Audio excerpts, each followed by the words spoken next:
peace. Where passion is, peace is not. Where peace is, passion is not. To know this is to master the first letter in the divine language of perfect deeds. To know that passion and peace cannot dwell together is to be well prepared to renounce the lesser and embrace the greater. Men pray for peace, yet cling to passion. They foster strife, yet pray for heavenly rest. This is ignorance, profound spiritual ignorance. It is not to know the first letter in the alphabet of things divine. Hatred and love, strife and peace, cannot dwell together in the same heart. Where one is admitted as a welcome guest, the other will be turned away as an unwelcome stranger. He who despises another will be despised by others.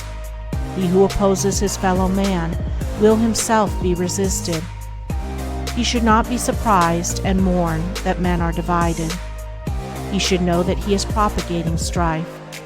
He should understand his lack of peace. He is brave who conquers another, but he who conquers himself is supremely noble. He who is victorious over another may, in turn, be defeated, but he who overcomes himself will never be subdued. By the way of self-conquest is perfect peace achieved. Man cannot understand it, cannot approach it, until he sees the supreme necessity of turning away from the fierce fighting of all things without, and entering the noble warfare against evils within.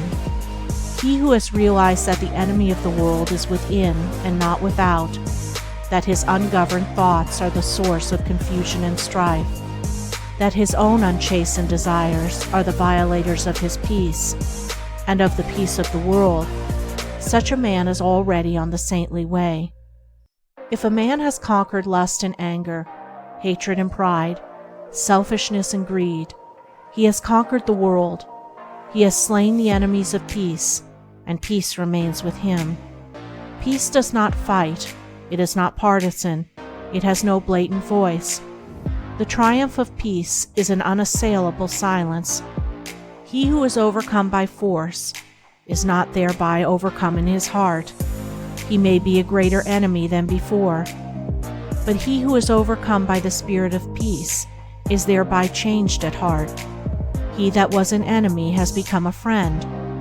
Force and strife work upon the passions and fears, but love and peace reach and reform the heart. The pure-hearted and wise have peace in their hearts. It enters into their actions. They apply it in their lives. It is more powerful than strife. It conquers where force would fail.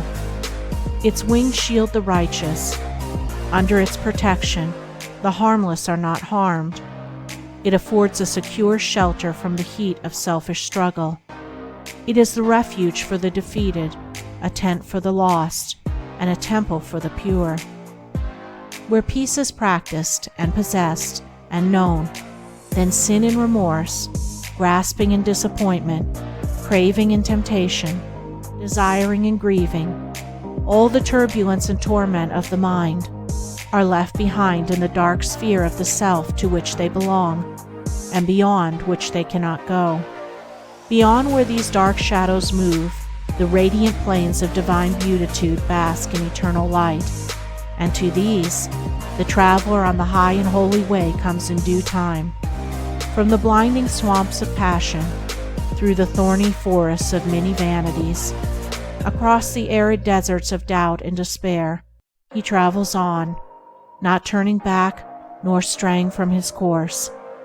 He ever moves toward his sublime destination, until at last he comes, a humble and lowly, yet strong and radiant conqueror, to the beautiful city of peace.